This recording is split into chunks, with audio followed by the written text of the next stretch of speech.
आइए इस लेक्चर के अंदर हम कुछ स्पूरियस कोरिलेशन की एग्जांपल्स देखते हैं। अभी पहली एग्जांपल है, इसमें बताया जा रहा है कि जो मैथ के अंदर अमेरिका के अंदर डॉक्टरेट्स अवार्डेड हुई, जितनी डिग्रियां दी गई, उसका डायरेक्ट कोरिलेशन है कि कितना यूरेनियम यूएस ने स्टोर किया है न्यूक्लियर पावर प्लांट्स के अंदर। अब देखिए, आप दोनों के यूनिट के अंदर, दोनों के उसमें कोई भी ज़ाबते चीज़ सेम नहीं है। दोनों को आप कोरिलेट कर सकते हैं। अगर आप ग्राफ देखें तो एग्जैक्टली सेम है। अब ये पूरी कोरिलेशन है। अब मैथ के अंदर अगर आप पीएचडी अवार्ड कर रहे हैं किसी को, तो इससे इस बात का क्या ताल्लुक है कि आपने न्यूक्लियर वारहेड के लिए कितना यूरेनियम अपने स्टोर के अंदर स्टोर किया है। दूसरा आप देखें, number of killed by venomous spiders और letters in winning word of Scripps National Spelling Bee. Spelling bee के अंदर जो फाइनल सवाल पूछा जाता है वर्ड का, उसके अंदर जितने कैरेक्टर होते हैं वो, और वो लोग जिनको कोई जहरीला स्पाइडर डस ले और वो उसके बाद मर जाएं, वो दोनों के दोनों सेम है। अगर आप इसका चार्ट देखें तो इट्स ऑलमोस्ट द सेम। लेकिन अगेन इसका ये पूरी कोरिलेशन है। इसका मतलब ये नहीं होता कि स्पेलिंग वर्ड की, स्पेलिंग बी की आप तैयारी कर रहे हैं और उसमें पूछा जाने वाला जो आखिरी सवाल होगा और उस तरीके से किसी तरीके से वो जिंक्स होगा या मनहूस होगा कि उतने ही लोग अमेरिका के अंदर मर जाएंगे। अगला देखते हैं, Japanese passenger cars sold in the US, suicide bye crashing of motor vehicle. जितनी ज़्यादा गाड़ियाँ यूएस में बिकती हैं जापान की, उतने ही ज़्यादा लोग मोटरसाइकिल के एक्सीडेंट में हलाक हो जाते हैं।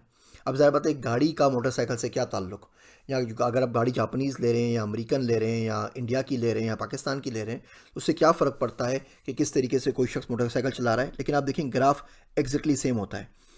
डेटा साइंस की वर्ल्ड के अंदर इतना ज़्यादा डेटा अवेलेबल है कि आप किसी भी चीज़ को किसी से भी कोरिलेट कर सकते हैं। अब दुनिया का कोई डेटा पॉइंट उठा लें एक तरफ से, दुनिया का दूसरा डेटा पॉइंट उठा लें दूसरी तरफ से, और आप दोनों को कोरिलेट कर लें। आप बोलें क्योंकि ऐसा हो रहा था तो इसलिए ये हुआ है, क्योंकि पाकिस्तानियों ने बहुत ज़्यादा रेमिटेंस भेजी। अगर आपको प्रूफ करना है कि इसकी वजह से महंगाई ज़्यादा हुई तो आप प्रूफ कर सकते हैं। अगर आपको प्रूफ करना है इसकी वजह से महंगाई कम हुई तो आप इसको प्रूफ कर सकते हैं। एक बड़ी अच्छी किताब है, मैं आपको रिकमेंड करूँगा, लाइव विद स्टेटिस्टिक्स। बड़ी मशहूर किताब है, डेटा साइंस की हर बच्चे को लाजमी पढ़नी चाहिए। मैं कोशिश करके लिंक भी उसका शेयर कर लेता हूँ। इस किताब को ज़रूर पढ़ें। उसमें इसी तरह बताया गया है कि किस तरीके से स्टेटिस्टिक्स की मदद से अब जब चाहें जो चाहें झूठ बोल सकते हैं। और हमारे सियासतदान हमारे साथ यही कर रहे होते हैं, बिल्कुल ट्रेड मिल की मशीन की तरह, कि आप बोलें किसी को जी मैं आज 5 माइल भागा हूँ, लेकिन आप वहीं खड़े होते हैं। तो हमारे भी सारे दावे होते हैं कि जी फ़लाँ इंडिकेटर्स ऐसे बढ़ गए, फ़लाँ इंडिसेस के अंदर हमारा लेवल ऊपर हो गया, नीचे हो गया, लेकिन बहैसियत मजमूई, बहैसियत कौम हम वहीं के वहीं खड़े हैं जहाँ से चले थे। अगली एग्जांपल देखिए, पर capita consumption of chicken, total US crude oil imports. जितना आप चिकन खाएंगे उतना ही ज़्यादा आप क्रूड ऑयल को इंपोर्ट करेंगे। ये बिल्कुल ग्राफ सही बैठ रहा है। Number of people who ड्रॉन्ड while in swimming pool, power generated by US nuclear power plant. ये भी एक हमें इसकी स्टोरी में मिलती है कि निकोलस केज ने जितनी मूवीज़ रिलीज़ की हैं उतने ही ज़्यादा लोग स्विमिंग पूल में डूब के मर गए, या पावर प्लांट की आपने मिसाल देखी तो ये सारी की सारी जितनी भी हमारे पास हैं, ये सब के सब स्पूरियस कोरिलेशंस हैं। US crude oil imports from Norway, drivers killed in collision with railway train। इसका मतलब हम जितना ज़्यादा क्रूड ऑयल नॉर्वे को भेजेंगे उतने ज़्यादा ड्राइवर ट्रेन के हादसों में हलाक हो जाएंगे। जिससे मैंने बताया आपको, people who drawn after falling out of a fishing boat, marriage rate in Kentucky. जितने लोग केंटकी स्टेट में ज़्यादा शादियाँ करेंगे उतनी ज़्यादा लोग फिशिंग बोट से गिर के मर जाएंगे। और दोनों का ग्राफ बिल्कुल सही बैठ रहा है। Per capita consumption of mozzarella cheese, civil engineering doctorate awarded. ये बड़ा इंटरेस्टिंग है, ये मीडिया में यूएस में बार बार आता है। इतना ज़्यादा आया कि लोगों ने अपने बच्चों को एक्स्ट्रा चीज़ खिलाना शुरू कर दिया सैंडविच के अंदर, कि अगर वो चीज़ की एक लेयर और खा लेंगे, एक मोजिला चीज़ या अमेरिकानो चीज़ की एक तय और खा लेंगे, तो इसका मतलब ये हुआ उनके चांसेस बढ़ जाएंगे तो इनको इंजीनियरिंग में डॉक्टरेट मिले। और ये भी पूरी कोरिलेशन इसका असलियत से कोई ताल्लुक नहीं है, बिकॉज उसका कॉस्ट बनता नहीं है। World wide non commercial space launches, socially doctorates award in the US. इसका मतलब जितने लोग सोशोलॉजी में अमेरिका में डॉक्टरेट करेंगे उतनी ही ज़्यादा दुनिया के अंदर से स्पेस मिशन जाया करेंगे। Total revenue generated by arcades, computer science doctorates awarded in the US. अब जितना वो जो आर्केड गेम्स होते हैं उससे जितना रेवेन्यू जनरेट होता है उतनी ज़्यादा कंप्यूटर साइंस में आप पीएचडी देते हैं। Age of Miss America and murders by steam, hot vapours and hot objects. आप सुहाना बात ले रहे हैं और आपको सांस घुट के आप मर गए, और जितनी एज होगी मिस अमेरिका की, दोनों का आपस में कोरिलेशन है। इसका मतलब अगर वो 40 की होगी तो 40 लोग मर जाएंगे, वो 30 की होगी तो 30 लोग मर जाएंगे। ये भी पूरी कोरिलेशन है। Divorce rate in Maine, per capita consumption of margarine. अब जितने ज़्यादा आप मार्गिनिन को पिएंगे उतने ही ज़्यादा लोग डाइवोर्स करके मेन की स्टेट में मर जाएंगे।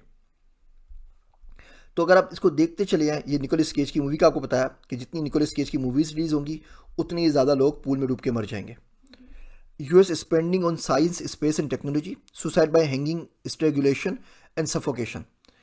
इसका मतलब ये हुआ कि यूएस जितनी ज़्यादा पैसे खर्च करेगा साइंस एंड टेक्नोलॉजी के ऊपर, उतने ही ज़्यादा लोग यूएस के अंदर फांसी पे चढ़ के या चादर लपेट जाएगी सोते हुए या बेड से गिर के किसी तरीके से सुसाइड से मर जाएंगे। अब ज़रा बात है, आप इनके ग्राफ देख लें, एग्जैक्टली एक दूसरे के ऊपर फिट बैठते हैं। तो जब डेटा इतना सारा हमारे पास होता है तो हम किसी भी डेटा को पकड़ के किसी पर फिट कर सकते हैं। एज अ डेटा साइंटिस्ट ये हमारे सोचने की बात होती है कि ऐसा करना चाहिए नहीं करना चाहिए, इसका कॉज एंड इफेक्ट है या नहीं है, या सिंपल एक स्पूरियस कोरिलेशन है। इसकी पूरी इस पर कोर्स बनाया जा सकता है, कोर्सेज पढ़ाने भी चाहिए। बदकिस्मती से हमारे पाकिस्तान के अंदर इस पूरी कोरिलेशन कोई नहीं पढ़ाता, इस पूरी रिग्रेशन के ऊपर कोई बात नहीं करता, फॉल्स कॉजलिटी पर कोई बात नहीं करता, और इसकी एग्जांपल सुबह शाम हमें नज़र आती है, इतनी ज़्यादा नज़र आती है कि इसकी वजह से मैंने टीवी देखना छोड़ दिया है। कि आप किसी टीवी चैनल पे चले जाएं, किसी न्यूज़ एंकर की बात करें, वो इसी तरीके से आसमान और ज़मीन की कलाबे आपस में मिला रहा होता है, जिसका आपस में कॉज एंड इफेक्ट का कोई ताल्लुक नहीं होता, और लोग उसके ऊपर तालियां भी बजा रहे होते हैं और वाह वाह भी कर रहे होते हैं।